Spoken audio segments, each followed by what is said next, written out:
What's something that people would be surprised to know about Lisa Kudrow? She's a competitive game player. We've played cards and Boggle and Scrabble and dominoes over the years. Well, she plays Boggle. I'm terrible at Boggle, so I sort of backed out of the Boggle room. She's also a huge fan of television. She watches a lot of TV and enjoys it. She's a logic police, though. One of the reasons I love collaborating with Lisa is because our brains work so differently. I'm sort of a multitasker, and I look at the big picture, and Lisa's razor sharp. She's like a satellite dish of both logic, but also the human experience. She was a scientist, but she's somebody who likes home time, playing games and watching TV, and she's not somebody who is out. That's my vibe. I appreciate that about her. Hello, and welcome to another episode of Obsessed, the podcast. I'm Kevin Fallon, here to guide you through all the TV shows, movies, and pop culture nonsense that we think is unmissable. And today's guest is a friend of the podcast, Mr. Dan Bucatinsky. You might know him for his roles on Hacks or his Emmy-winning performance on Scandal. He is the producer and star of The Comeback, and he's here with us today. Hi, Dan. Hi, Kevin. Thanks for having me back. You know, I'm obsessed with Obsessed and The Daily Beast, and you. I love talking about The Comeback with you. I really appreciate how much you appreciate what we've tried to do with that show. I appreciate that. All right. We're both obsessed. I love it. I mean, how are you doing right now? I mean, we were doing our The Comeback rewatch episodes in anticipation for the series to come back again. Yes. Now it's aired. The finale is done. How are you doing? I cannot believe how fast all of that happened. I mean, it was what a blessing to be able to rewatch seasons 1 and 2 and talk about it with Lisa and Michael and Laura and Damien. And that was a real gift, because so much of what they talked about were things a lot of them are things I'd never heard before. So It was great for everybody. But it also got me really ready for the show. And now the show has come and gone. Although it's out there. All the episodes are out there. So if you haven't seen The Comeback, it's on HBO Max. But I feel like a bittersweet, really proud of it. The reaction has been amazing. And I'm so proud of it. But, you know, there's a sadness too, because we know it's really over now. And all of us are sort of feeling all the feelings that come from both the pride. We've just had our FYC event, the For Your Consideration event, like a panel with Jack O'Brien and Lisa and Laura and Damien and me and Michael and Lisa all sitting on a panel and talking about the season and how it came about. And even that was just this lovely, we're like a family. Obviously, you do a show 3 seasons over 22 years, and there's a lot of affection there. Yeah.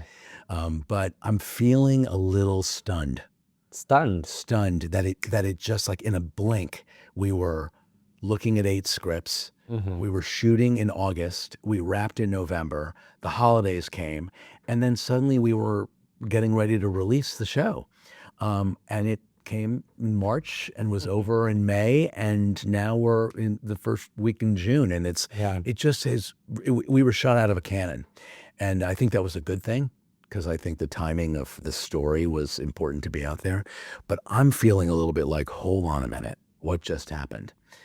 So I think I'm going to get my bearings in a couple of weeks. How did you feel watching the finale in real time and experiencing the reaction to it? Because people, I mean, I watched it and was crying, weeping. Yeah. It was so good. It's such a perfect ending to this trilogy. How did you feel to watch it and then also sort of take in people's and fans' reaction to it?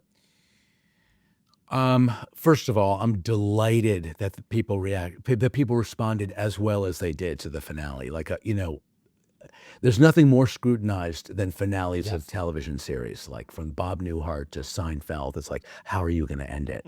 And the question, how are we going to end The Comeback, was been a question for a very long time. Lisa and Michael knew how they wanted to end it very early on. Interesting. They had a plan. They were on that plan. And we shot that final interview spoiler alert, between Jane and Valerie. So good. It was the last thing we shot on the last day of shooting. So when we wrapped that scene at 1:00 in the morning, it was the end of shooting. It's so nice to get to do that, to have that be the end. It is, but the build up to it The build up to it, and and Lisa was feeling all the feelings about what the weight of that. I heard her do an interview where she said she had to actually leave set to go take a walk. She did. To like gather her emotions. Listen, she's so talented. I mean, all 9 takes of that we did were great. But there were nuances and there were ways in which she felt like she wanted to hit certain moments. And there were feelings obviously about ending that were impacting all of us. We all were feeling that way. And we would shoot scenes from episode 8. We shot out of order. So there were scenes from the finale episode that got shot Right. months, a month and a half before. Yeah. But that scene, and certainly the Billy scene where Billy tells her, I'm not her manager anymore. It's our last show together. Last show. That saying that out loud to Lisa as Billy to Valerie was not easy. Let's see, your emotions in that scene were very, very real. They were very real. Billy's, I feel like I think he would have felt it too. And the thing about that is that it sort of caught me by surprise. The line, so do I still have a manager? And then Billy is like, I had to think about it. Like, had you not thought about it on your way in? You know what I mean? Like, it was interesting because you, as an actor, you always try to think about what happened right before this. What am I coming into this scene to tell her? No, I'm not going to be at the press conference. I'm going to be sitting in the second row. Sitting at the fashion show. The fashion shows, and possibly sitting in many fashion shows. But I don't think he thought through, like, what does that mean? Does that mean you're quitting? Does that mean you're not what? And I think when she asks, so does that mean, what, do I still have a manager? And it's like, oh, it's not. And it dawned on me in that moment as well, like, this is a breakup. And then she says, I guess this is our last show. And then it was like Lisa saying to me, this is our last show. And it's really lots of emotion around that. Yeah. But I that final episode was something that was a big swing for them. And it was a big swing the last episode of season 2. When, for all intents and purposes, when we ended season 2, that was the end. Yeah. That was the end of the comeback. Yeah. And Pinocchio became a boy, and we're following Valerie for the first time ever at the end of season 2 with objective cameras, and it's sort of felt like a completion, right? But here we were again. How can we wrap this up in a way that feels like, and we know for a fact will be the final time? And I think that some things were discovered in the moment of shooting it. In the script, the camera was never going to be on Laura. The camera was never going to be on Jane. It was just going to be on her. It's all one long take. Yeah. And there became a moment where we suddenly got to see the perspective of her camera, and see Valerie's. And by the way, that's not even an effect. That's literally the reflection of Lisa in that old. That's mind blowing. When we saw that, the DP had this moment where he was like, wait a minute, I have an idea. It was like one of those things that happened. It's such a cool. In the moment, and he sprayed the spray on the lens so that it would not be, so that it would be very clear if it was wet. And he continued to wet it and continued to wet it, and we continued to shoot it through that camera, because that reflection was an opportunity to say, you've been looking at Valerie through Jane's eyes, everybody. And now it's time to see Valerie the way she really is. And it gives you goosebumps when you think about it. It's like, what is our perspective really? What has it been for these 20 years? It's been through the lens of a reality camera or a documentary film camera, and through the audience's lens of judgment and or reaction or empathy or, cringe, whatever that might be. But this was a moment where Valerie just owns the reality of who she is. And it was stunning. And I have to say, when I watched when I sat with Lisa and Michael and watched the cut of 8, my head exploded. I couldn't believe it. I thought it was amazing. And the black and white to color was just exactly right. Then I watched the finale with Ella Stiller, who plays Patience, when it actually aired, and just had a whole other perspective about it.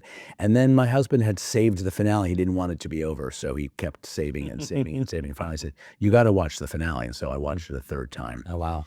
And the third time I really just admired how layered the comedy and the sitcom aspect of it, and what all the little moments and all the big moments, and Valerie's final.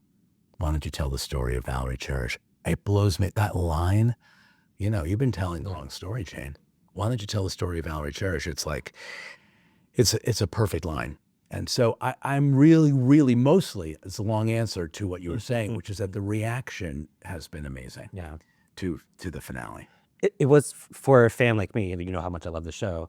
It was almost mind-blowing to have the realization through Valerie, because she says this, when Jane asks her what it's been like to be humiliated all this time, and she says, I wasn't humiliated. You have to consent to be humiliated. I never said yes to that. I never signed on to that. And I was just like, oh my gosh, this entire time, and through all the things that people have been writing about the show and talking about the show, we talk about Valerie as a victim of this industry.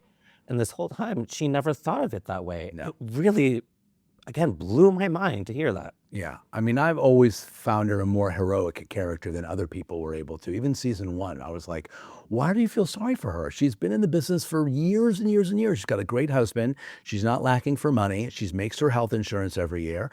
And she has a spirit that allows her to bounce back from setbacks, whether they're failures, whether they're embarrassments, whether they're rejection, whatever you want to call them.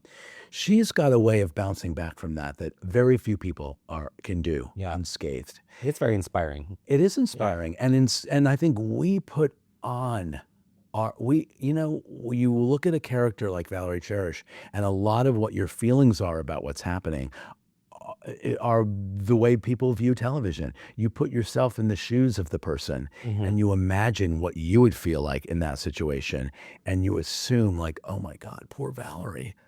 This is so cringe. It's like, well, the cringe just means you in that situation. You're projecting. Would be mortified. Yeah. You're projecting. And so Valerie's like, I never felt humiliated. I mean, I've been insulted. People said mean things about me, but that doesn't serve me, so I just chose to ignore it. You're like, what? That's incredible. What an incredible superpower. And to hear that after this season where we see Valerie kind of like kicking ass, like she is an excellent producer. Yeah. She stands up to power, to the Andrew Scott character. Yeah. We watch her be validated in the room of the big three, the big writers. Yeah. Like we see her not be a bumbling mess. We see her actually doing her job and doing it really, really well, and having confidence while doing it. And then we hear her say that. I know. Like, oh my gosh. It's inspiring. But what I love about the way that Michael and Lisa arced out the season is that they show Valerie discovering this confidence as it's happening. She doesn't come into that saying like, oh yeah, I know how to handle a show. She doesn't think of herself as a showrunner. She doesn't want to be a showrunner. Right. Billy says, we're going to both be executive producers because Billy wants that. She doesn't care about being an executive producer. She wants to be the star of a sitcom and let good writers hand her a script and let her hit her marks and be the star of a show. And that's what she wants. She's not looking to run the show, but as it turns out, look what kind of ability what was so fun about watching the season is that first you realize, oh God, when there's a problem and no one is there to help her, she figures it out.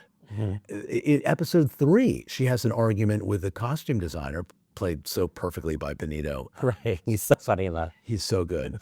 And it's a little bit of a wink to the fight she has with the costume designer in season 1. But in this time, Valerie's like, I'm going to let you take a moment and think about it, because she's not saying it's my way or the highway. That's the way Jane interprets the way she. Right.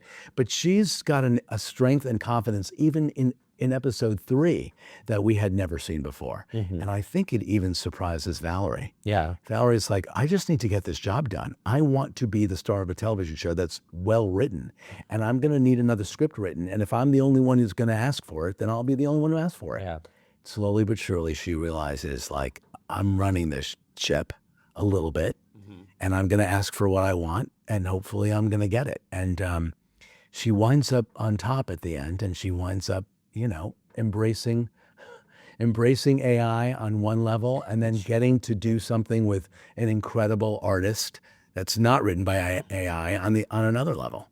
Yeah. The timing of this finale is so interesting to me because In my opinion, the three of the greatest shows that are airing right now, The Comeback, Hacks, and The Pit, they all had episodes or complete storylines that had to do with AI and specifically taking a stance against it. Yes. I found that really, really fascinating. I love the fact that this is a show that champions writers and creativity and sort of views AI as a dystopia for the industry.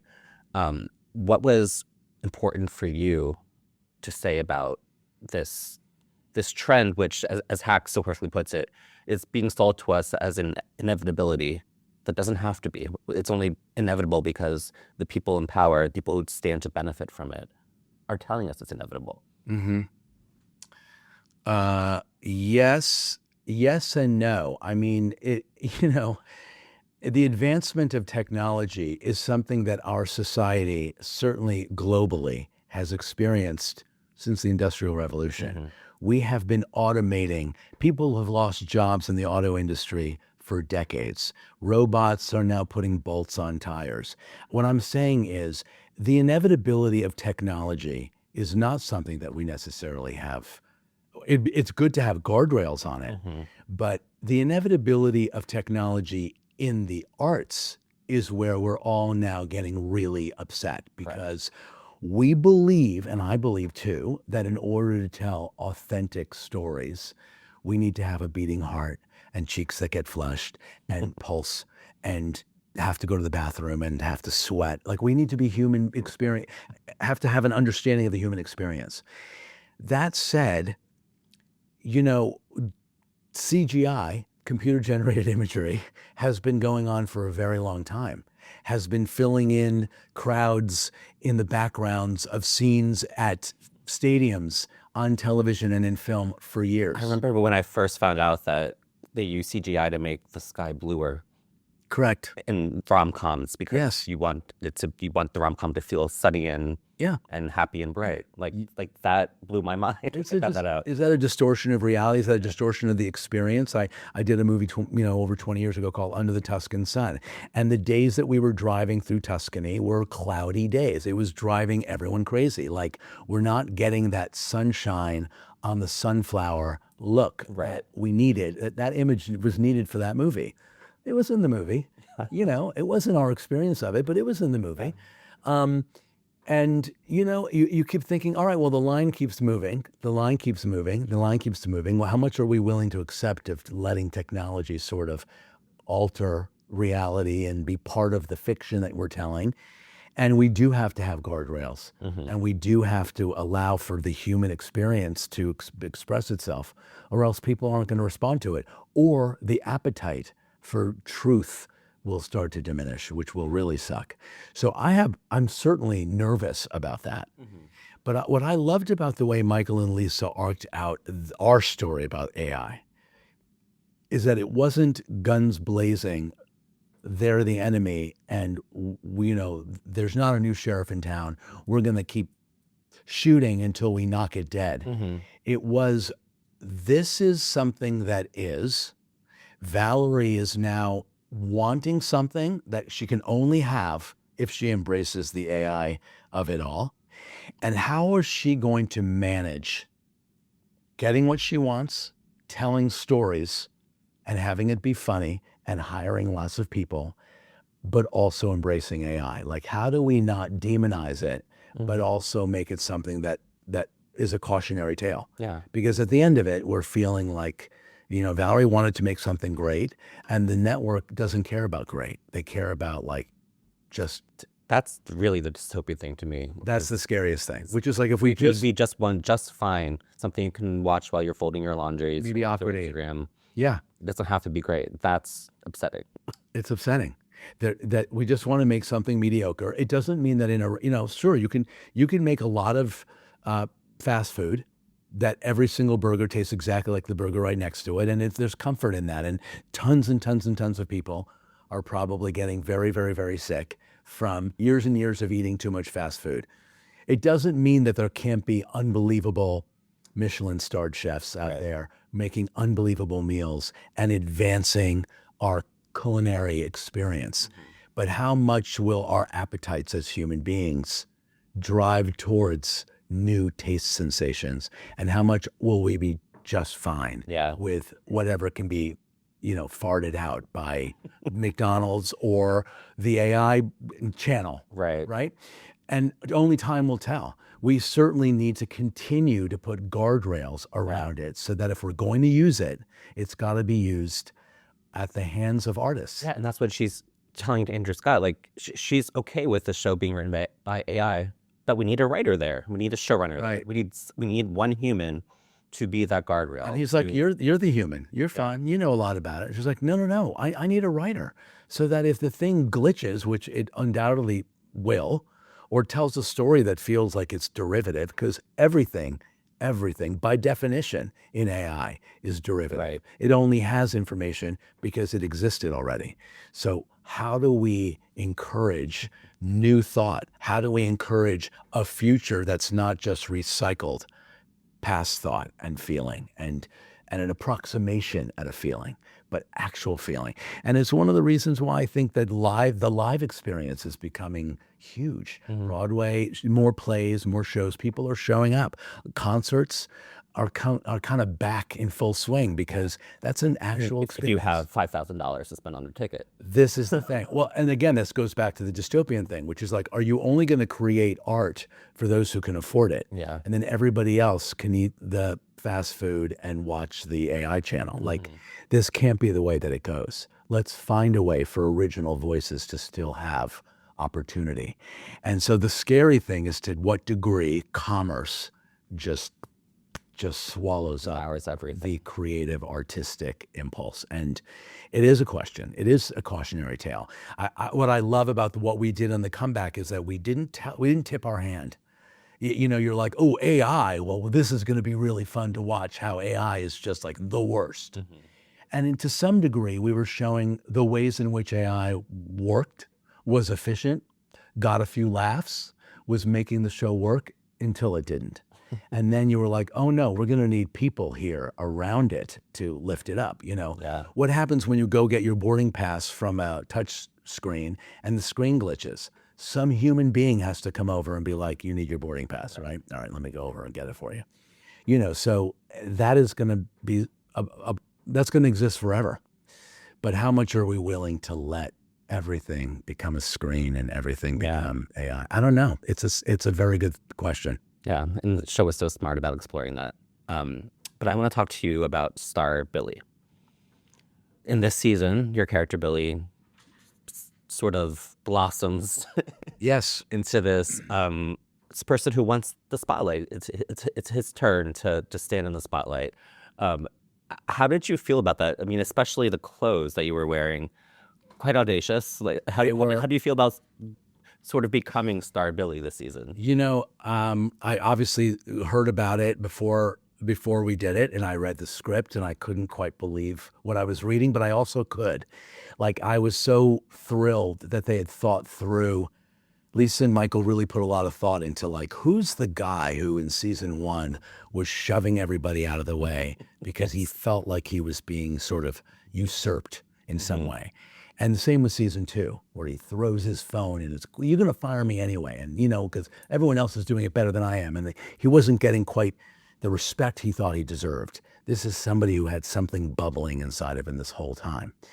And I imagined that his coming out story was probably not as smooth as my personal one was. Like, this is, and I see in many ways, even though he was over 50, Billy, the story in season 3 for Billy is a coming out story. It's like, this thing has been inside me all this time. I've been channeling all of this attraction to glamour and opportunity and listen, there's a gay audience for the comeback for a reason. And Billy is a perfect example of that. Yeah. He is someone who's attracted to someone like Valerie and her trajectory and an underdog and someone kind of glamorous.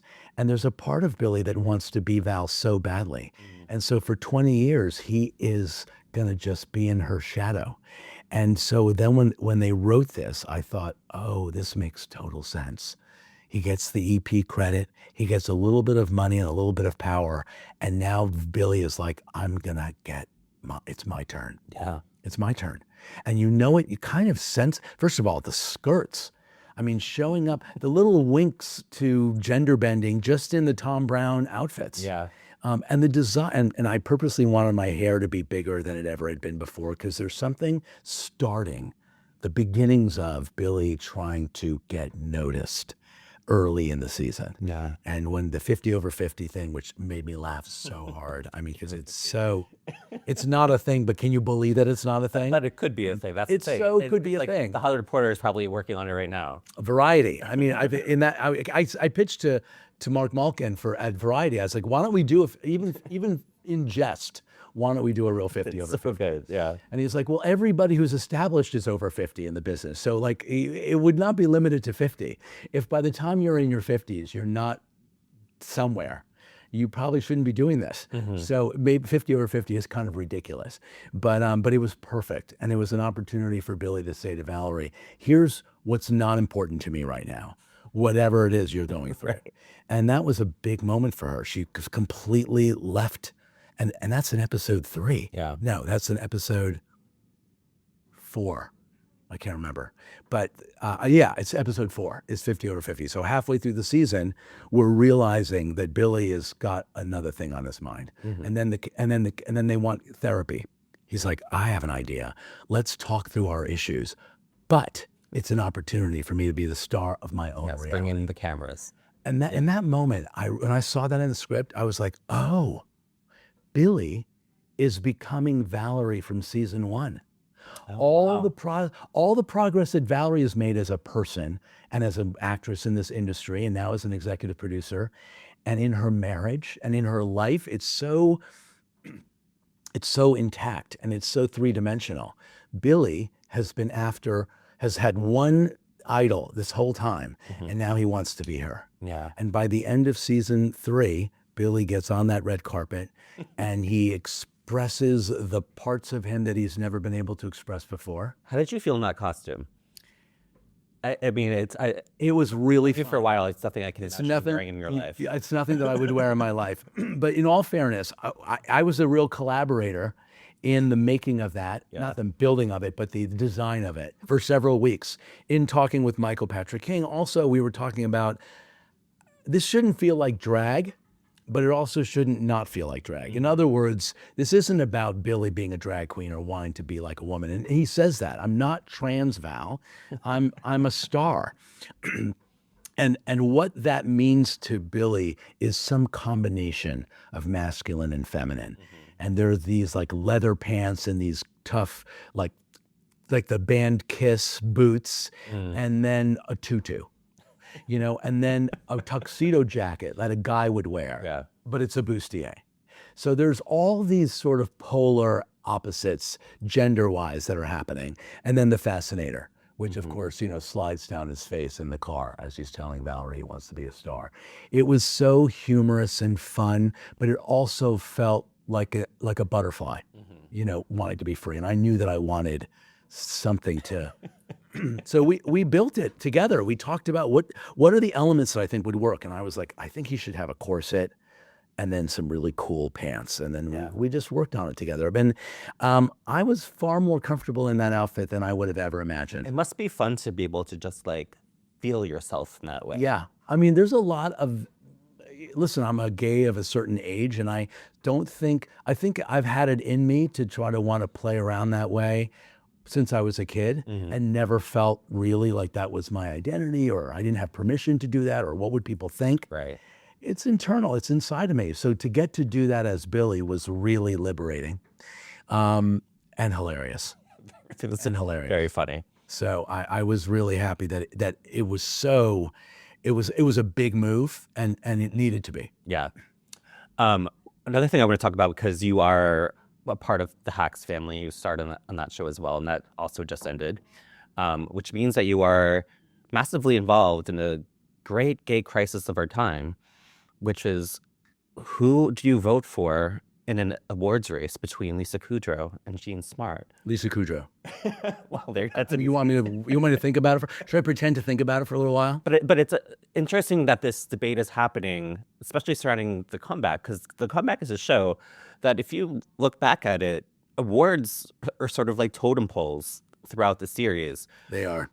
They so are. so it's the idea that yes, they actually do kind of matter, which I think is why people are so anxious and involved in this debate between these two talented women from these two amazing shows competing in the same category. Yeah, it's I mean, Jean is spectacular, and I love her in the show, and I love her off the show, and I love her as a human being, and has been awarded that Emmy for being an outstanding comedic actress 4 times. Yeah. She's been acknowledged. She's been acknowledged for her talent in that role. Yeah. Lisa's been nominated both times, both seasons, 20 years apart, 10 years apart, 20 from season 1, 10 years since season 2. I find Lisa to be remarkable. Obviously, others agree, and has never been acknowledged necessarily for that performance in that role. And this is our finale as well. So, not to sound like I'm in kindergarten, but like she already got hers, so to some degree, Jean knows that the community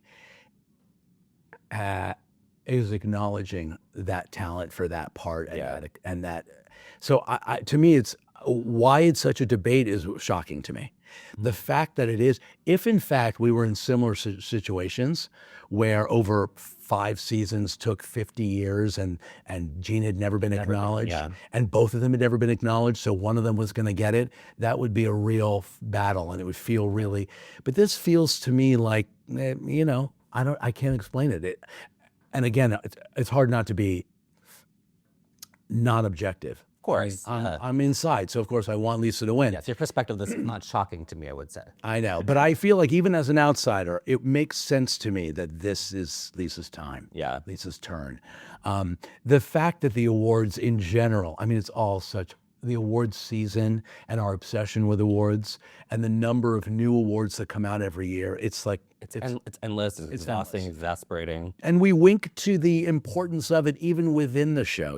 Season 1, her People's Choice Awards is so important because it's from the people. It's from the people, yeah. And we end the season, I think, at the Golden Globes, where she's wearing a dress and Billy's trying to get her the perfect dress. And he hires, he manages to convince her to wear a dress that a Project Runway reality star has won. It's all so intricately woven. Yeah. And then season 2, she wins the Emmy. And season 2, we learn that Jane has won an Oscar. The awards and the trophies and the hardware is something that we talk about a lot in the show. I mean, even the postscript of the finale where we learn that she was nominated for an Emmy for Duchess Table, that's the thing that, like, when you're a fan, you're like, oh, thank God, like she got the thing that we need for her. Yes. Like we sort of take on this pressure of awards on behalf of Valerie. And it's sad. This is the reality of our business. We do the work that we're proud of. Like there's no one can take that away from us, that we made a show that people loved, and we made it, season 1 and then season 2 and season 3, people love season 3. Like that work exists. Nobody can take that away. Yeah. But for some reason, the marker of either ratings, that you get a certain number of people to actually have eyes on your show and keep it alive, or hardware, become the only arbiters. It's sad because that is what happens. Mm-hmm. It becomes the only arbiter of whether something has been acknowledged or not. And there's so many good performers out there who have never won an Emmy or been nominated but never won. There's amazing shows that have never gotten nominated, period, or don't get acknowledged every year at the Oscars. Mm-hmm. It's unfortunate that these become the markers of whether people have found your work to be worthy. And it ties into all of our insecurities, and certainly ties into Valerie's, and certainly ties into everybody's. Mm-hmm. So it becomes important in a way that is both, something that we can make fun of in fiction, but it's quite real in real life as well. Yeah. The Emmy race is real. The show's never been nominated for Best Comedy, although it has appeared on Best Comedies of the Century lists for the last 10 years. Literally, I had to fill out for, I believe it was The Guardian, my top 10 TV shows of this new century, so post-2000. And the comeback was by number one or two choice. I don't remember. I think The Leftovers number 1, and the comeback was the highest comedy on my list. I thank you for that. And you weren't alone. It's been on many people's either best decade or one of the best comedies of all time lists. It's been on many. Yeah. And to think that it comes down to, the Academy voters and whether Gene gets the fifth one or Lisa gets the first one for the comeback, is unfortunate because the work in both shows is amazing. Yeah. And I know, because I work with them and I know them, that the Hacks creators are huge comeback fans. They are. Huge. When We I talk interviewed about it all the time. Jen Statsky, the co-creator of Hats, for this podcast, she was so complimentary about the show, and even about her own conflictions in the Gene versus Lisa race. I won't tell anybody that if Jen wants to vote for the comeback. I won't tell anybody. Yeah. Well, what's interesting, I love how enthusiastic you are and how much of a champion you are for Lisa Kudrow. And you've worked with her for decades. And Yes. one of the things I'm curious about, because I've talked to her a few times over the years, I don't know her very well. What is something about her that you think would surprise her fans to learn? Like what that, something that may be one of her hobbies, or how she is with you, or how she is on set? Like, what's something that people would be surprised to know about Lisa Kudrow? Well, whether people be surprised or not, I don't really know. She's a competitive game player. Oh. We've played cards and Boggle and Scrabble and dominoes over the years. I haven't played Boggle in years. Well, she plays Boggle. I'm terrible at Boggle, so I've sort of extricated myself. I've sort of backed out of the Boggle room, so to speak, because it's, I'm not good at it. But she's really smart and really good at playing games. She's also a huge fan of television. She watches a lot of TV and enjoys it, and is a student of the form that she's such a master in. And she was on Watch It Happens Live and talked about the Real Housewives of Beverly Hills. I was like, first of all, I had no idea that she was a Housewives fan. Second of all, she got to the very bottom of the biggest controversy about that show and said it on air to Andy Cohen. I was like, Lisa Kudrow, good for you. I was with her when we watched that episode of The Real Housewives, and my husband was sitting next to us, and we paused and we were like, wait a minute. They were not left alone. There's two vans there. Yep. And I saw Andy Cohen in New York a couple of weeks ago, and he was like, will you tell Lisa that I've addressed it on the radio show? One of them was a crew van, and the other one was for the cast. I would venture to say, by the way, that it doesn't matter. You're not really abandoned if there is even a crew van sitting there. If you needed to, you could get in the crew van. Exactly. So it's a little bit of, but he said, in all truth, they did walk to the end of the street. They did call the van driver who dropped off Dorit first, and then that van did have to come back and pick them up. Yeah. So that all did happen. But it was really fun because, Lisa watches the show, and she's a student. She has the right take about it. She's a logic police, though. One of the reasons I love collaborating with Lisa is because our brains work so differently. Yeah. I'm sort of a multitasker, and I look at the big picture, and Lisa's razor sharp. I look at her. She's like a satellite dish of both logic but also the human experience. I mean, she's an incredible actress because she has an ability to sort of sense truth in a way that I've never seen before. It's behind her eyes when you're in a scene with her, and it's also when she's reading a script. She's like, well, this doesn't make sense because, and so likewise, that scientist in her, because we both went to Vassar College, and she was a pre-med and I was not. That's one of my favorite Lisa Kudrow trivia things. Is that she was at college. Yeah, she was a scientist. And then she came out of college, and she was working at her dad's a doctor, and she worked in the office. At her dad's office in the Valley. So I'm not sure people know that about her as well. Yeah. But she's somebody who likes home time, playing games and watching TV and being with her, being at home. She's not somebody who's out and about. That's my vibe. I appreciate that about her. Yeah, me too. She's very grounding. The last thing I want to ask you about, because we were just talking about Emmy Awards and award season. You have an Emmy Award. I do. You won a guest acting Emmy for your work on Scandal. We love Scandal here, obviously. Tony Goldwyn was on our podcast before. Yes. And we were talking about how I almost see more memes and video clips now of Scandal. And those steamy sex scenes between Fitz and Olivia. Yeah. than I did when it was actually on air.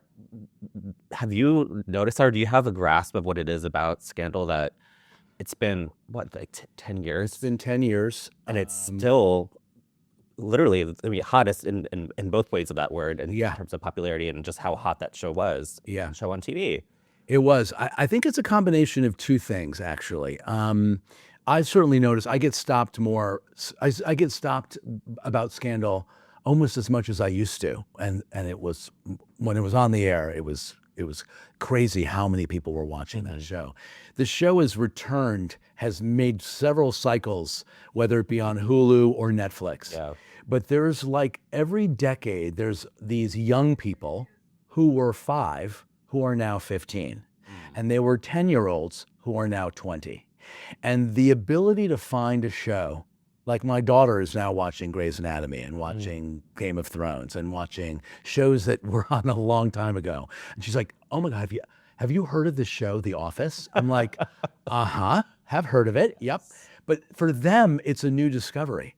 So the idea, first of all, that our ability to have these cycles of the entire series accessible now to young people who are just coming to an age where they are voracious for entertainment.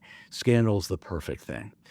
First. Second of all, Instagram was not really, one part of the reason why Scandal did as well as it did back when it started was Twitter. Yeah. We were live tweeting. We had to live tweet. We would stop in the middle of shooting a scene because we were on the West Coast and the East Coast was already airing Scandal. So we would be, if we weren't shooting, we were off stage tweeting to our fans. So social media had become a huge collaborator in making Scandal a hit. Subsequent to that, Instagram now and TikTok have allowed for those amazing, funny, dramatic, sexy, torturous scenes to become little clips that can go viral. And so a combination of the fact that a younger audience is now discovering Scandal, and I couldn't be happier, because I love that a whole new audience is getting to enjoy it. And there's a couple little dollars, maybe a few cents each time it airs. But so I think it's a combination. Yeah. And it also is just proof of quality. I think that these clips would not be going so viral if Kerry Washington and Tony Goldwyn did not have that chemistry, electric chemistry together. They do. It's almost like uncomfortably voyeuristic to watch them together because that's how intense that connection is. But they were really playing these characters because I'm still friends with both of them and we're all very close, the cast of Scandal. And when we get together, and it's not that often, but when we're all together, we're all like family together. It's really not, and Tony and Kerry are really good friends. Yeah. It's not like electric when they see each other. It's like...